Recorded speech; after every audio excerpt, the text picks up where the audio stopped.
All right, what's going on? I am Ryan Voelkel, real estate investor since 2017. I've got three real estate properties, row homes in the greater Baltimore area, and always looking to acquire more. And my guest today is Rob Toth, and he'll give you a little more information on his background.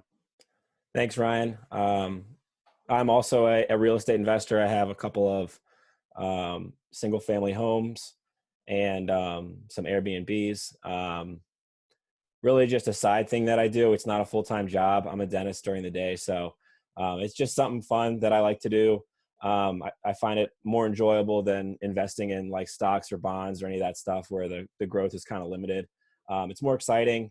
Obviously the returns are better and it's really not that complicated. So I think today what Ryan and I wanted to do was just kind of break it down to easy steps. It seems like a lot of the content out there goes into a lot of bigger picture, or they're talking about apartment complexes and where you need, huge amounts of money and a lot of know-how to figure it all out. So what we want to do is just break it down to simple steps to get, where it's more accessible for people who want like single family homes. Let's say you have $20,000 or $30,000 you want to invest in like a rental property. So that's kind of the angle that I bring.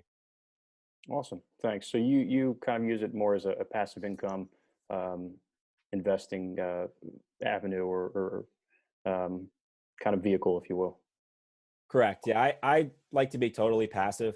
So I have a management company that takes like 8% of the total rent each month, and they'll deal with the tenants, the toilets, the whatever problems there are. They'll handle it, take care of it. I'm out of state now, so for me, it's kind of a no-brainer. I can't be there. I know you do it a little different. You manage your own properties, which is great. I think you probably learn a lot from that. Yeah, and the reason I manage my properties because I actually had worked in commercial property management for 4 years until recently. I left about 2 months ago. So I kind of have a background of managing the commercial side of things, and a lot of that kind of overlaps the residential side as well. So, you know, it just made sense for me to manage my properties directly and save a little bit of money. Yeah, no, I hear you.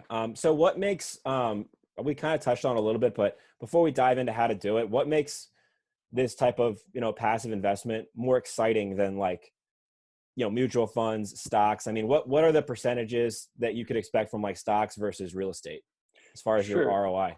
So I think why a lot of people invest in real estate is because the potential for larger returns than stock market. Your average stock market return over a number of years is typically 7 to 8%, whereas real estate can be double digits. I'd say a solid return in real estate is anywhere from like 12 to 22%, somewhere in that range, and anything higher than that, is an absolute home run. Gotcha. Great. But So, and I guess we should probably also do some more housekeeping. So you do single family, multi-unit. Can you explain the difference with that and where somebody might want to get started? yeah, so I invest in single family homes. They're row homes, townhomes right now. It's easier. They're say less expensive than a multifamily home. Multifamily home is multiple units, where such an apartment complex where maybe you have or a duplex where you've got 2 units, or a small multifamily home where you have 4, 5, 6, 7, 8 units, up to Right. larger apartment complexes that can have a couple hundred to 1,000 units that big time developers build and operate and manage. So right now I focus on just the single family homes. I find it more easy to kind of there's less capital out of pocket, and it's a great way to kind of get started in the industry if you don't have a ton of capital to dish out. Yeah. So I made some mistakes as far as like my mindset getting started. When I was just getting into it, I basically just would read books and listen to podcasts and stuff. For anyone that's just getting started, some books that I really liked. This is by the Rich Dad series, the ABCs, by Ken McElroy, Sure. ABCs of Real Estate Investing. There's some other bigger pockets books. This one's like a no money down. book, let's say like if you just, you don't have anything to invest, and they talk about how you would do it if you did have money to put down. The no money down thing, I don't know. I don't really want to get into that because I'm not really sure how feasible that is for most people. But and Right. the other thing is with the other thing, so podcasts that are great is Bigger Pockets, and then the other one is Grant Cardone's. I think it's called Real Estate Investing Made Simple. I don't think he's still doing it, but all the episodes are on YouTube, and he'll literally just do like back of the envelope type of calculations on how you can run the numbers real quick. And it's Sure. great for just figuring out the basics. But to get back to what you're saying with multi-unit, the thing with Grant Cardone is he's an exciting guy. He's really fun to listen to. He gets you really pumped up. I actually went down to one of his conferences at the Marlins Stadium last year. He does like a growth conference. There's like 35,000 people. He has all types of speakers. Snoop Dogg actually performed. So it's a fun thing. He gets you really pumped up. And what he says is, don't invest in anything less than 15 units because it's the same amount of work to do a 15 units as it is a single unit. Right. The problem is most people don't have that kind of money to invest. Most people aren't Grant Cardone. So, it's easy to get wrapped up in I want to have all I need is an apartment complex and then I can just cash flow and then I don't have to work and blah, blah, blah. And it's like, yeah, I mean, everybody wants that. It sounds like an amazing dream. I think it's kind of tough to achieve, and I'm just being realistic about it. So I think single family is a great place to start. Yeah, absolutely. No, I agree. And you've got to get started somewhere. I mean, if you have, half a million, a million, a million and a half, whatever, to invest in real estate, from the get go, that's fantastic. But most people don't. And single family homes that I've invested in, down payments, I mean, we're putting down 20%, typically range in the $20,000 to $30,000 range. So it's not, it's chunk change, but it's not, unrealistic. It's something that's attainable. Do you have any advice for people that are just getting started as far as just learning some of the terminology and that sort of stuff? I mean, we're going to go over a lot of that today. Yeah, so you'd mentioned back of the envelope calculations. I think that's a great way to kind of see if a house makes sense. And basically, what that is on a piece of paper, envelope, napkin, whatever it might be, you see what the house cost, the purchase price, and then kind of what you might be able to get in rent, and you can and as well as, and we'll get into this a little bit later, but if you want to, if it's a turnkey property versus a value add where you purchase the property and sink some more money into it, kind of get that sweat equity. And so anyway, factoring all that in, back of the envelope will give you a quick calculation as to whether, what type of return you might get. And so, you don't invest a ton of time into looking at these properties. If it doesn't make sense, then you kind of move on and go to the next one. Right. So let's just go ahead and dive right in. Let's say you don't know anything. You don't have a real estate agent. The only thing that you have for sure is you're interested in it. And I mean, let's be honest, you need at least $20,000 probably to get Right. started, something like that. So you have Sure. those two things. What's the very first step? Is it finding the area? Is it finding a real estate agent? Going to the banks? I mean, what do you do first? Yeah, absolutely. So I think the first thing you want to do is identify an area that you'd like to invest in. And, so wherever you live, it probably makes sense to invest kind of within the area that you live in. And I take a look at, 10, 15, 20, 30 different neighborhoods around where you live. And just do a quick search on Zillow, Redfin, and kind of see what listings look like. And then you can kind of figure out, okay, $100,000 home, 20% of that is going to be 20 grand. If homes are, the average sale price is $300,000, then 20% of $300,000 is $60,000. It's going to be a lot more expensive. You're going to have to come out of pocket. Right. Um, So what you're so saying is you're going to have to be willing to put 20% down on a property. So if the properties are over $150,000, at 150, you're putting what, 30,000 down. So right, just keep that in mind. I think that's kind of like a nice area to start. So yeah, yeah, that's what you meant. That's what he was saying by that. yeah. Um, So identify a neighborhood and area that you want to invest in. Take a look at the sale prices, the houses, what you might be able to get in rent there, what you okay. like about the area. Before you go any further, how would I figure that out? I mean, how would I know how much someone can get for rent? I mean, so let's say I see a property, it's listed at 150, but I have no idea what I can rent that at. Yeah, so you can similarly Zillow, Redfin, and I think what's the site you use? Rent Rent-A-Meter. Yes, I use Rent-A-Meter, and it's a really nice website. All you do is you just copy and paste the address, and then it'll ask you how many bedrooms. So two or three is kind of the sweet spot. Three being probably more the sweet spot. 3 bedroom, 2 bath is what a lot of people want for single family. You just Right. type that in and hit it, and it'll give you the average, the mean, um, and so forth. So okay. So now we have those two numbers. Right. So then I would, after that, I would contact a real estate agent, whether it's a friend, a family friend, an old classmate, some type of colleague, or if you don't have any of those connections, then you can always Google a local real estate agencies, and you can give them a call and start working with somebody. And then I would get set up on a multiple list serving an MLS, and that'll give you, essentially, you get daily emails with new listings that are coming to market each day and within a specified area. So, you identify a Right. neighborhood, and then you get emails, daily on what properties are coming to market. Okay, so let's say I'm just getting started. I'm still in the identifying the neighborhood phase. I don't really know exactly where. I mean, I know some nice areas that I like to hang out personally. I think they're safe, good family areas. I know that much, but again, I still don't know if it's a good zip code to invest. Um, so we looked at some property. We went on Zillow, went on Redfin, some other places. We looked at what a typical property would go for in that neighborhood. Then we Sure. took that address, we copied and pasted it into Rent-A-Meter. We figured out what that rent is. Um, I still don't know if this is a good place to invest or not, right? I mean, I have these two numbers. How do I take those numbers and then say, okay, this makes sense from an investor's standpoint. The return Right. here is good. Sure. So, I would, after you think you've identified a decent area or decent neighborhood, I would go drive the area or go walk it, and see what type of activity, what type of people, what type of economy, business is in the area. Maybe you pop in a local store and you talk to somebody. Hey, what do you like the area? Is it safe? That type of thing. What type of is there a certain industry, or there's certain momentum kind of in that, going that way, or around that, or is it kind of slowing and contracting a bit? Yeah, that's definitely yeah, getting the boots on the ground, I think, is something that a lot of people don't do or they don't want to do, but I do think that's very important.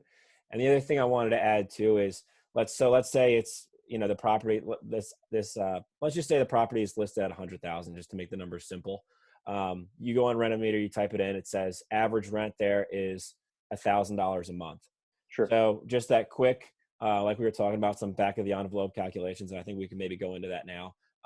What you're going to look for is the 1% rule, and they'll talk about that in a lot of these bigger pocket books and stuff like that. And if you don't know anything else, you don't know overhead, you don't know, you don't feel like factoring in your management costs, your, all those little, fixed and variable costs.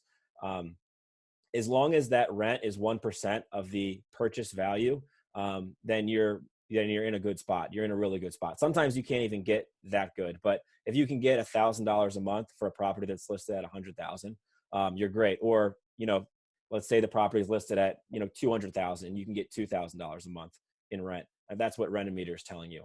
Then you're in a really good spot. That's a place that you want to invest. You'll see that a lot of times it's not even close, especially in the higher end areas where the cap rate's a little bit lower. We don't really need to go into that, but um, basically, if it's a very stable area that's low risk, a lot of times the returns aren't going to be as good. So keep that in mind too. It doesn't need to be the nicest neighborhood. Obviously, you want it to be somewhat safe, but as you get into the really high end areas, you're going to find that 1% rule is really hard to hit. Yeah, absolutely. So that's when we mentioned back of the envelope calculation, that's kind of what we mean. Is a quick back of the envelope calculation is, if the house is going to cost $100,000 and you get 1% of that is $1,000. If you can get that in rent, then that is a sound investment. Without getting into what if it's value add or it's a turnkey property. But if it's around that 1% rule, then it's worth pursuing. If it's not, then don't waste your time. Move on to the next neighborhood, and you know, and see if the next neighborhood makes sense. Yeah. I mean, I think, like, for example, you and I, we invested in a similar area around Baltimore. The properties pretty much last year they were going for like 130, and I think I was getting, or, 130, 140, and I'm getting like 1,200 a month. So like, again, it's Right. not quite 1%, but it's close. And Within the range. with Exactly. something like that, what would you say? You'd probably get a 12 to 14% maybe ROI Yeah. with something Yeah. like that, That sounds about right. 12 to 14%. which is You good. I know, mean, obviously it's a lot better than the stock market. yeah, Plus, absolutely. there's other what are some of the other benefits too, for people that don't know? I mean, we're talking about so that the 12 to 14%. Let's say that's your cash flow. So that's the difference between what's your mortgage payment. If your mortgage payment's 800 every month and you're getting 1,200, you're keeping $400 per month. Right. Multiply that by 12. That's $4,800. $2,500 a year. But you only invested, let's say, 20,000 or 25,000 to get the property, so that gives you that 12% ROI. What are some of the other benefits that you're getting from that?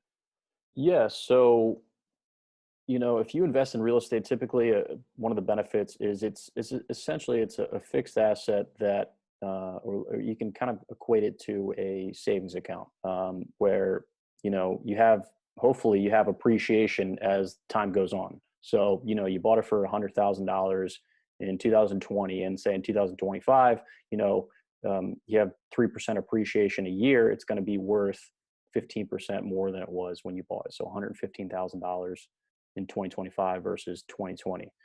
Another thing, the tax benefit is depreciation. So if you're renting it out, you can depreciate, even if it's your primary home. You can depreciate the house over, Maryland, I think it's 28 or 30 years, depreciation, which is fantastic, especially for a rental, because that offsets some of the capital gains that you have. Okay. Yeah. So you're paying down the mortgage. So you're paying that down. You have depreciation, and you have appreciation of the actual property. So, if you Right. bought it if it's listed at 150 today, in 20 years, it's probably going to be listed at, 250, or something like that, or maybe more. So you get a few percentage points there as well. So when you add all these percents together, the few percent a year for appreciation, the rent pay down that your renters are paying, plus your cash on cash ROI, or your what is it? Your cash flow that you're getting every year. When you put all that together, I mean, you could be looking at, like you said, anywhere between 15 to 20% total. I mean, you put it all, once you lump it all together. So Yeah, there's a lot of absolutely. auxiliary benefits that people don't realize. It's not just the rent that you're collecting. I mean, there's other things too. 100%. Plus, it's a Absolutely. physical asset. If something happens with the economy or whatever, at least you have your money in something physical. It's not like the stock market where like it's just vanished. You know. Yeah, absolutely. And I mean, the housing market doesn't always appreciate. I mean, we saw this in 2008, 2009. There was, kind of the housing bubble, and there was a ton of depreciation, and people that bought houses in, say, 2004 to 2007, that run up, overpaid for their houses, and they were underwater, and they lost their houses in foreclosure. So there's absolutely risk.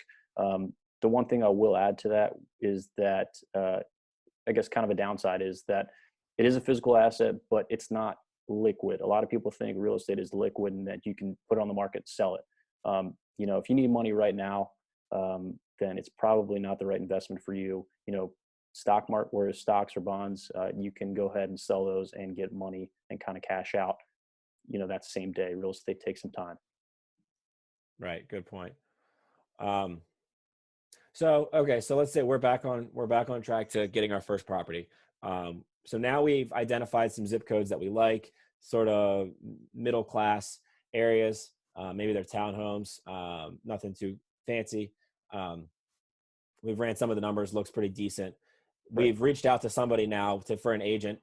Everyone's got a friend or a classmate or somebody that's a real estate agent. Sure. Obviously you probably want someone you can trust.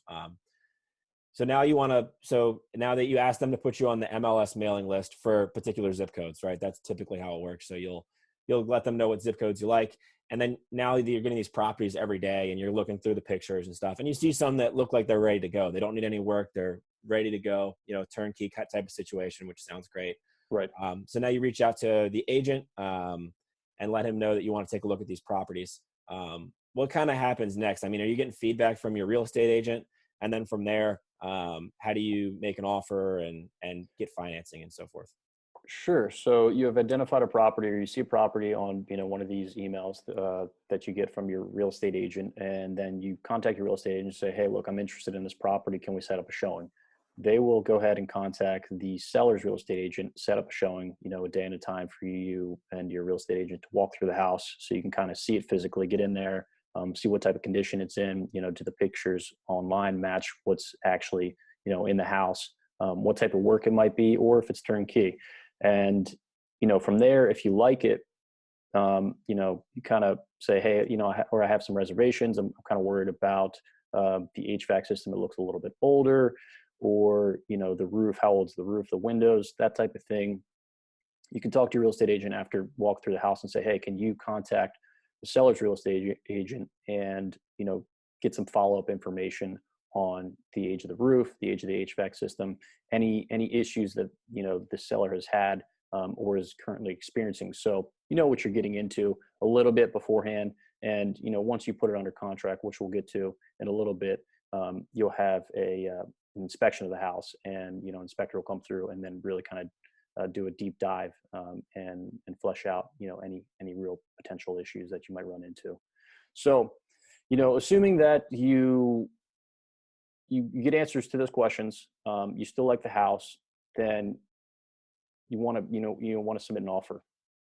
So what I would do is you're gonna have to contact either a mortgage broker, or a bank. And there's plenty of people that work in this industry, so by some type of degree, you probably know somebody that knows a contact in, either the banking industry or the mortgage broking brokerage industry. So get in contact with them. Say, "Hey, look, here's the situation. I'm looking in this area." Give them the zip code. They'll ask for some information, and say, "I need a letter of pre-approval, to submit with the offer that your real estate agent is going to submit for you on your behalf." So you'll discuss with your real estate agent, things like purchase price. If it's listed $100,000, but you think it might need $5,000 worth of work, and it's been sitting on the market for, a month or 2 months, say, I'm willing to offer $92,000. Um, and they'll kind of say, "Well, I think that's a lowball offer," or, "Yeah, I would think, let's go in there." You can also discuss, money back, percentage back, that you'd like to get from the seller to take care of any issues, or just to get a better deal. What type of inspections you want, and so on and so forth. I mean, there's a bunch of local regulations, and that's all kind of standard, cut key language that you'll see in the contract. It can be a little daunting, but just work with your broker, kind of go through it, and if you have questions about anything, then they can kind of answer those questions for you. I mean, most of these agents know exactly what's going on. They've been doing this for a long time, and they Yep. can kind of handhold you and walk you through any questions or concerns you might have. Yeah, that was something that I wanted to mention too, because I didn't have like a good contact for that, at least initially. So I was a little nervous as far as like, okay, how am I going to figure out with the bank, or like how am I going to figure out getting an inspection, and like all these little things. Your real estate agent will have contacts for all that. Right. They know everybody. They have friends that they want to hook up anyway, and like that they trust. And if as long as you trust your real estate agent, and I mean they're not out there to screw you anyway. But they'll walk you through it. At least, if you have a good agent, he'll be like, "Okay, I'll just tell them, what's next? Like, what do I do next?" "Well, you need to go ahead and talk to a bank and secure the financing. Like, here's the guy that you talk to." And like, it should be totally seamless. It's not as complicated as it sounds, especially for your first deal. I Sure. was definitely nervous going into it, but it Yeah. turned out, they just kind of hold your hand and walk you through it. And it's not such a big deal. Yeah. That's a really good point. Real estate agents know everybody, in the industry, and that's from insurance agents to, mortgage brokers, inspectors, title, lawyers. So they kind of can guide you through the industry. And so it's not really, yes, it can seem daunting at first, but if you're working with a really good real estate agent, then they'll really help you through the process. The one thing I will mention about, getting a letter of pre-approval from either a mortgage broker or a bank is that, once you get, say you submit the offer, and they accept the offer, then your bank or your mortgage broker is going to ask for a lot of information. Different assets, different liabilities. They'll run a credit report. They're going to see, bank statements for the last, like, say, 3 months, both your savings and your checking. Pay Any stubs. pay stubs, exactly. So they're going to want a good bit of information, because if they're going to write this loan, they want to make sure that you're not going to default on it. They want to make sure it's a solid, um, you know, uh, underwriting of the loan, and that there's not going to be any issues later on down the line. So there will be a good bit of information that you're going to have to provide to your lender, and so just know that going in. Yeah. And like I talked about earlier, I did do a management company. It's worked out pretty well. I had to Google, I just basically went online and just looked at forums and read reviews and stuff like that from individual people, and to find management company. There's a lot of them out there, especially if you're in a more suburban area. There's a lot of options. Sure. I don't love mine, but because it did take them like 3 months to find a tenant. I know you doing it personally with a for sale sign and, putting it on, did you put on like Zillow or one of those Yeah. places? I think, we threw a for rent sign up in the front yard with my phone number on it. And then we also we took pictures and we threw it up on Craigslist as well as Zillow and Redfin. Yeah. Trying to hit all the main avenues that people might search for, renters that are searching for places to move to or live in. Right. Which is great. And you guys were able to get it rented or with multiple properties, within a month, it sounds like, which Yeah. we weren't really quite able to do. I will Yeah. say though, the company that I use, they do background checks and they look into a lot of, their history and stuff like that. Sure. So, they did have to deny quite a few. So, that's I'm trying to give them the benefit of the doubt, because since then everything's been smooth. But if you do it yourself, you may be able to get it done as a priority, a little quicker. Yeah, absolutely. So backing up just one step is, so say you get the house under contract, and it's 30 to 45, say 60 days to close, whatever you guys decide on. Once you get to that closing point, your real estate agent will kind of take over from there. They'll get in contact with your insurance agent, title lawyer, and so on and so forth. And they'll just kind of keep you abreast of developments as they go along. You also have an inspection of the house. I would absolutely recommend having an inspection of the house, unless the seller is selling as is. And you can still have an inspection if they're selling as is. But in most of those cases, if something's wrong, they're not going to give you money or credit back towards any deficiencies. So just know that if it's as is, then you're pretty much taking it as is. Right. So with the inspection though, that's, sorry to cut you off. When does that happen? So let's say, did you already agree? You agreed on a number that both you and the seller agree on. And then Right. you have the inspection, and let's say something comes up in the inspection that's going to cost you, and this is pretty common. Let's say there's something that needs to be done that's going to cost $2,000 to $3,000.